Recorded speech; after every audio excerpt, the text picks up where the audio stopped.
దాంట్లో భాగంగా ఈరోజు మరి మన విజయసాయి రెడ్డి గారు పార్టీ పెడతాము, ప్రజలకు అండగా ఉంటాము, మాట్లాడతాము అని ఆయన మొన్న శ్రీవారి ఏదైతే తిరుపతిలో శ్రీవారి సన్నిధిలో తెలియజేసి ఈ నెలాఖరులో పార్టీ ప్రకటిస్తాము అని చెప్పి ఆయన నోటితో తెలియజేశారు. కానీ దానికంటే ముందుగా అతని యొక్క చరిత్ర మనం చూసినట్లయితే ఎప్పుడైతే వైఎస్ రాజశేఖర రెడ్డి మరణాంతరం పూర్తిగా అప్పుడు ఎంతమంది ఎవరినైతే వైఎస్ అప్పుడు ఉన్న కాంగ్రెస్ ప్రభుత్వంలో కొంతమంది కార్యకర్తలు చనిపోయారని సృష్టించి వారందరికీ ఓదార్పు యాత్ర అనేది ఒకటి సృష్టించి జగన్మోహన్ రెడ్డి గారిని ఎక్స్పోజ్ చేసి ప్రజల్లో తీసుకెళ్లి కొత్త పార్టీ పెడతానికి అంకురార్పణ చేసిన వ్యక్తిని చేశారండి. దానికంటే ముందరే వైఎస్ రాజశేఖర రెడ్డి గారి ముఖ్యమంత్రిగా వ్యవహరిస్తున్నప్పుడు తెర వెనుక ఈ జగన్మోహన్ రెడ్డి గారిని మొదలుపెట్టి ఆంధ్రప్రదేశ్ ఉమ్మడి ఆంధ్రప్రదేశ్ లో తీసుకొచ్చిన వ్యక్తి ఎవరైనా ఉన్నారంటే అది విజయసాయి రెడ్డి గారిని ఈ సందర్భంగా మీ అందరూ కూడా తెలియజేస్తున్నారండి. ఎంతో మంది కంపెనీలకి విట్రోగా చేస్తూ అక్రమ ఆస్తులు కూడబెట్టడంలో ఆడిటర్ గా వ్యవహరించి జగన్మోహన్ రెడ్డి గారికి అండదండలుగా ఉంటూ అప్పుడు రాజశేఖర రెడ్డి గారి మరణాన్ని వాళ్ళు అనుకూలంగా మర్చుకొని ఆ సమాధి మీద పునాదులు ఏర్పరచుకొని వైఎస్ కాంగ్రెస్ పార్టీని సృష్టించి ప్రజలకు దగ్గర అవ్వాలనే ఉద్దేశంతో ఆ రోజుని ఎవరైతే జగన్మోహన్ రెడ్డి ఉన్నారో వాళ్ళ తల్లికి చెల్లిని ఇన్వాల్వ్ చేసి ప్రజల్లోకి వెళ్ళే ప్రయత్నం చేశారండి. కానీ ప్రజలు ఎక్కడా విశ్వసించలేదు, విశ్వసించకుండా అధికారం దూరం చేశారు. అదేవిధంగా ప్రజల్లో ఉంటున్నట్టు నటించారు. వాళ్ళు ఒకసారి చూద్దామని వారి యొక్క కలబలు మాటలతో ప్రజలు ఒక అధికారం అందజేశారు. అందజేసిన దగ్గర నుంచి మన యొక్క విడిపోయిన ఆంధ్ర రాష్ట్రాన్ని ఏ విధంగా కూర్పు పొడిచారో మీ అందరూ కూడా తెలుసండి. దాంట్లో ముఖ్యమైన తెరవెనుక ప్రధానమైన కూర్పు పోషించిన వ్యక్తి ఎవరైనా ఉన్నారంటే అది మన విజయసాయి రెడ్డి అని చెప్పి అందరికి కూడా తెలిసిందే అండి. ఎందుకంటే మీరు చూసుకున్నట్లయితే 33 ఈడీ కేసులు కాదు, మిగతా కేసుల్లో ఉన్న జగన్మోహన్ రెడ్డి తర్వాత ఉన్న వ్యక్తి విజయసాయి రెడ్డి గారు. అనేక వేల కోట్ల రూపాయలు ప్రజల యొక్క సొమ్మును దోచుకున్న వ్యక్తులు వీళ్ళు. ఈ ఏదైతే వైఎస్ఆర్ సిపి పార్టీ ప్రజల యొక్క మన్ననలు పొందకుండా గత 5 సంవత్సరాలు వాళ్ళు చేసిన అరాచకాలను ప్రజలు బుద్ధి చెప్పి వాళ్ళకి 11 సీట్లు ఇవ్వడం అనేది జరిగిందండి. ఆల్రెడీ ఈ విజయసాయి రెడ్డి గారు జైలు శిక్ష అనుభవించి జైల్లో కూడా ఇబ్బందులు ఇవన్నీ కూడా ఆయన తెలుసుకొని జగన్మోహన్ రెడ్డి గారికి దూరంగా జరిగి అటువంటి కేసులు మళ్ళీ నా మీద వస్తాయని చెప్పి నేను చేసిన తప్పులు ప్రజలు ఎండగట్టారనే ఉద్దేశంతో ఆ పార్టీకి రాజకీయాలకి స్వస్తి పలుకుతున్నాను, నా వ్యాపారాలు నేను చేసుకున్నా అని చెప్పి బయటకు వచ్చిన దాఖలాలు అందరూ కూడా చూస్తూ ఉన్నారండి. వచ్చి వారు ఏం చేశారంటే ఆఫ్ ద రికార్డు ఎవరైతే నేషనల్ పార్టీస్ ఉన్నారో ఆ నేషనల్ పార్టీతో జాయిన్ అవడానికి రకరకాల ఆయన కార్యాచరణలు ఎంతో మంది చేత మంత్రాలు చేయడం అనేది జరిగిందండి ఆఫ్ ద రికార్డుగా. కానీ వీళ్ళు చేసిన విధానాలు కానీ ప్రజల అక్రమ దోపిడీ కానీ వీళ్ళ మీద ఉన్న ఈడీ కేసులు కానీ ఏదైతే నేషనల్ పార్టీ ఈ రోజు అధికారంలో ఉన్న పార్టీస్ కానీ మిగతా పార్టీస్ కానీ యాక్సెప్ట్ చేసిన విధానం అనేది ఎక్కడ లేదండి.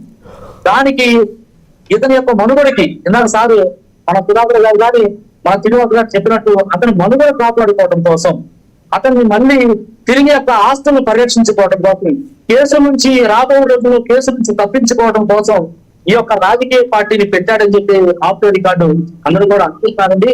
ఇందాక సారు సుధాకర్ గారు చెప్పినట్టు అతను ఈ స్వతంత్ర భారతదేశంలో ఎవరైనా రాజకీయ పార్టీని పెట్టచ్చు. ముందర ప్రజలకు అజెండా వాళ్ళ యొక్క పార్టీ సిద్ధాంతాలు తెలియ బాధ్యత అనేది ఆయన మీద ఉంటుంది. ఎందుకంటే ప్రజలు విశ్వసించారండి. కారణం ఏంటంటే మీరందరూ కూడా తెలుసు, గత 5 సంవత్సరాల్లో ఉత్తరాంధ్రకు పూర్తిగా ప్రాతినిధ్యం వహిస్తున్నా అని చెప్పి వైఎస్ఆర్ సీపీలో అనేక వేల ఎకరాలు దోపిడీ యొక్క వైద్యుకి అందరూ కూడా తెలుసు. అదేవిధంగా అతన్ని అడగకపోయినా సరే లిక్కర్ స్కామ్ లో నాకు ఎటువంటి సంబంధం లేదు, ఫలానా వ్యక్తులు ఉన్నారని చెప్పి అతనంతటా అతనే పూర్తిగా స్వచ్ఛందంగా ముందుకు వచ్చి చెప్పిన దాఖలాలు ఉన్నాయండి. గత ప్రభుత్వంలో జరిగిన ఏదైతే అక్రమాలు ఉన్నాయో, అదేవిధంగా ప్రజలు ఏ విధంగా దోపిడీ చేశారో, కాకపోతే జీవోలు ఉన్నాయో, వీటన్నిటిని అసెంబ్లీలో ప్రస్తావిస్తే ప్రజలకు సమాధానం చెప్పాల్సి వస్తుందని గౌరవనీయులైన ఎవరైతే జగన్మోహన్ రెడ్డి మాజీ సీఎం గారు ఉన్నారో వారు మిగతా ఎమ్మెల్యేలు అసెంబ్లీ రాని పరిస్థితి. మరి మేము ప్రజల తరపున కానీ మా కూటమి ప్రభుత్వం మేము ఒకటే ప్రశ్నిస్తున్నామండి విజయసాయి రెడ్డి గారిని, అయ్యా మీరు విజయసాయి రెడ్డి గారు ఈ యొక్క స్వతంత్ర భారతదేశంలో ఎవరైనా రాజకీయ పార్టీ పెట్టచ్చు, మీరు రాజకీయ ఎజెండా రావచ్చు. దానికంటే ముందర ప్రజలకు మీరు చెప్పాల్సింది ఏంటంటే, ఏదైతే వైఎస్ఆర్సీపీ ప్రభుత్వంలో మీరు ఉండి ఏదైతే అక్రమాలు జరిగినాయో, ఏదైతే స్కాములు జరిగినాయో ప్రజలకి మీరు తెలియజేయాల్సిన బాధ్యత మీ మీద ఉందని ఈ సందర్భంగా మీకు చెప్తున్నానండి. అదేవిధంగా ఇందాక సోదరు సోనియా గారు మాట్లాడుతున్నారు, మా పార్టీలో అందరూ వస్తూ ఉంటారు, వెళ్తూ ఉంటారండి. ఏదైతే జగన్మోహన్ రెడ్డి గారి యొక్క భావాజాలం జగన్మోహన్ రెడ్డి గారు నచ్చితే ఈ పార్టీలో ఉంటారంటున్నా అండి. నేను సూటిగా సోనియా గారిని ఒక ప్రశ్నిస్తున్నా అండి. ఏమండి, ఏదైతే వైఎస్ఆర్ పార్టీ పెట్టారో ఆయనతో పాటు సొంత చెల్లెలు తల్లి గారు నచ్చారండి. ఈ రోజు వాళ్ళ సొంత చెల్లి ఆ పార్టీ నుంచి ఎందుకు బయటకు వెళ్ళిపోయిందో ప్రజలకు తెలియజేయాల్సిన బాధ్యత అనేది మరి జగన్మోహన్ రెడ్డి గారికి లేదా ఉందని మీ అందరూ కూడా అడుగుతున్నామండి.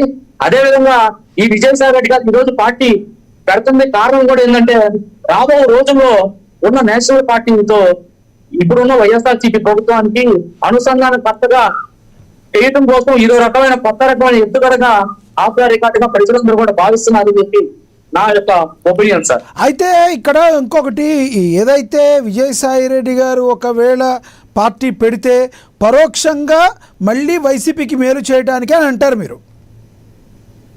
100% అండి. ఎందుకంటే గత 35 సంవత్సరాల నుంచి వైఎస్ రాజశేఖర రెడ్డి గారు, వైఎస్ జగన్మోహన్ రెడ్డి గారి కుటుంబంతో సన్నిహిత సంబంధాలు ఉంటూ వారి యొక్క ఆస్తులు కూడబడుతుండో కూడా వారికి ముందుకు తీసుకెళ్తుండలో ప్రధాన భూమికి పోషించిన విజయసాయి రెడ్డి గారు ఈ రోజు ఏ దేశాల్లో ఎటువంటి వ్యాపారాలు ఉన్నాయి వారికి దగ్గరగా ఉండి చూసిన వ్యక్తి, వారి యొక్క కార్యాచరణను ఇతనే అడ్మినిస్ట్రేషన్ గా పునాది నుంచి నిర్మించిన వ్యక్తి తెరవెనిక విజయసాయి రెడ్డి గారు తెలుసండి. ఈ రోజు మేము ఏమనుకుంటున్నామంటే, జగన్మోహన్ రెడ్డి గారు విజయసాయి రెడ్డి గారు వేరు కాదని చెప్పి ఇద్దరు కలిపి ఒకటే అని చెప్పి నేను భావిస్తున్నాను. అయితే మీరు చెప్పండి, ఒక బీసీ సెల్ చైర్పర్సన్గా చెప్పండి, రానున్న స్థానిక ఎన్నికల్లో కూడా బీసీలకు 34% రిజర్వేషన్లు ఇస్తామని చంద్రబాబు గారు ప్రకటించారు. ఇది వర్కౌట్ అవుతుందంటారా? ఎందుకంటే సుప్రీంకోర్టు మరోవైపు ఏ రిజర్వేషన్లైనా 50% మించకూడదని చెప్తున్నారు. ఇది వర్కౌట్ అయ్యే అవకాశం ఉందంటారా? మీరేమంటారు?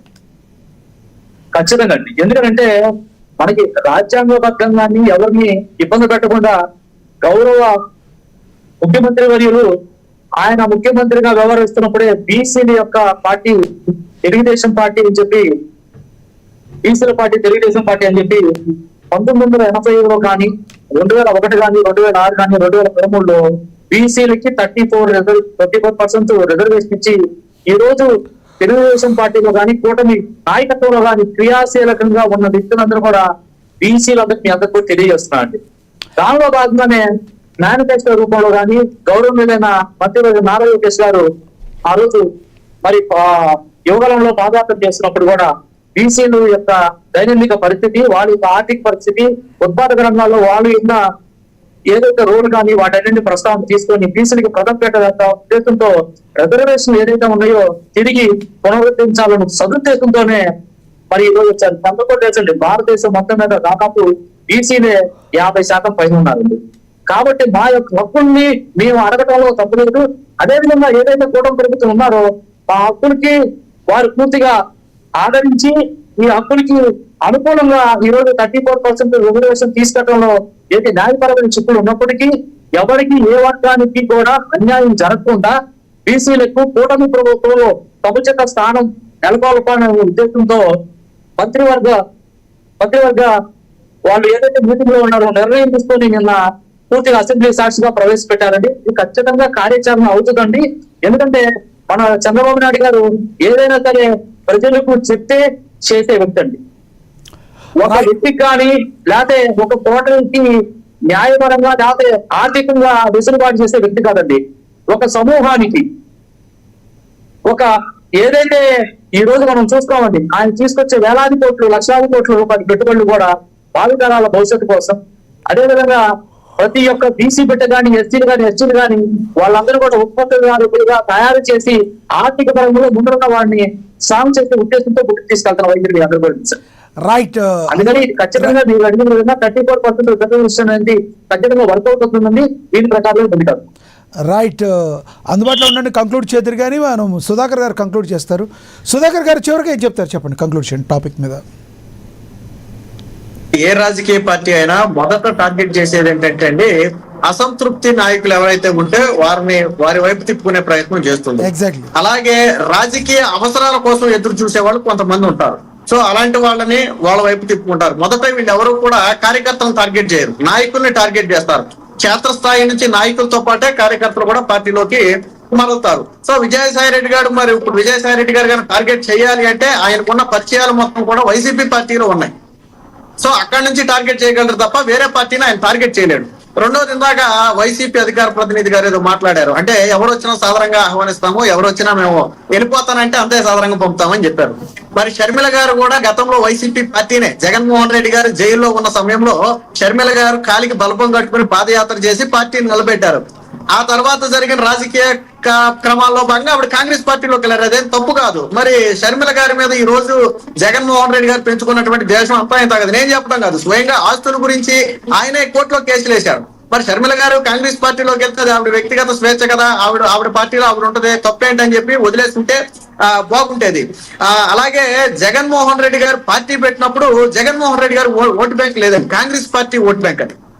కాంగ్రెస్ ఈ రోజుకి వైఎస్ఆర్సీపీకి ఉన్నటువంటి ఓటు బ్యాంకు మొత్తం కూడా కాంగ్రెస్ పార్టీ ఓటు బ్యాంకు.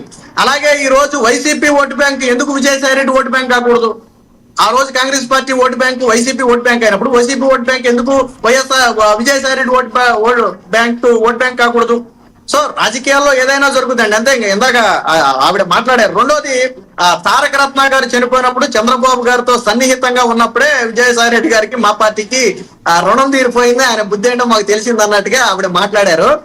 ఆ ఘటన జరిగిన తర్వాతే విజయసాయి రెడ్డి గారిని నెల్లూరు పార్లమెంట్ నుంచి జగన్మోహన్ రెడ్డి గారు టికెట్ ఇచ్చి పోటీ చేయించారు. బహుశా మరి ఆ విషయం మర్చిపోయినట్టున్నారు. నిజంగా చంద్రబాబు గారితో అంటగాగాలనో లేదా చంద్రబాబు గారితో ఈయన కలిసిపోయారనో భావించుంటే ఆ రోజు నెల్లూరు నుంచి విజయసాయి రెడ్డి గారిని ప్రత్యక్ష రాజకీయాల్లో తొలిసారి పోటీ చేయించింది అప్పుడే. ఆవిడేమంటారంటే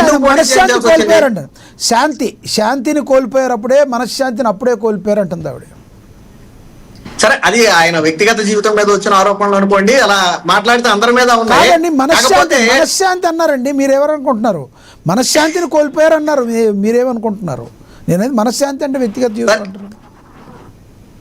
సరే, ఆయన మనశ్శాంతిని కోల్పోయారో రేపొద్దున వైఎస్ఆర్సీపీ పార్టీకి మనశ్శాంతి లేకుండా చేస్తారనేది కాలమే నిర్ణయిస్తుంది. కాకపోతే ఏంటంటే ఇందాక ఆవిడ మాట్లాడారు కాబట్టి ఆ రెండింటికి ఇవి సమాధానాలు ఉంటాయని చెప్పాను. ఖచ్చితంగా విజయసాయి రెడ్డి గారి పార్టీని కన్నా నిలబెట్టుకోగలిగితే, ఒకటండి, ఒక వ్యక్తి పార్టీ పెట్టాడు అంటే ఎవరో ఒక వ్యక్తి ఏదో ఒక పార్టీ నుంచి ఓటు ఆయనకి వెళ్లాల్సిందే. విజయసాయి రెడ్డి గారికి ఒక్క ఓటే రానివ్వండి, అది కూటమి నుంచి గానీ వైసీపీ పార్టీ నుంచి గానీ ఖచ్చితంగా డైవర్ట్ అయి రావాల్సిన ఓటు బ్యాంకే గానీ కొత్తగా ఇప్పటికిప్పుడు ఆయన తీసుకునే ఓటు బ్యాంక్ ఏమి ఉండదు. కాకపోతే నేను ఎందాక చెప్పినట్టుగా ఆయనకు ఉన్నటువంటి పరిచయాలు కావచ్చు, క్షేత్రస్థాయి నాయకులతో ఉన్నటువంటి సంబంధాలు కావచ్చు. జగన్మోహన్ రెడ్డి గారికి క్షేత్రస్థాయి నాయకులతో సంబంధాలు లేవండి, ఆయన రాష్ట్ర స్థాయి నాయకులతోనే సంబంధాలు అరుదు. సజ్జల రామకృష్ణారెడ్డి గారిని ముందు పెట్టి పార్టీని మొత్తం నడిపినటువంటి వ్యక్తి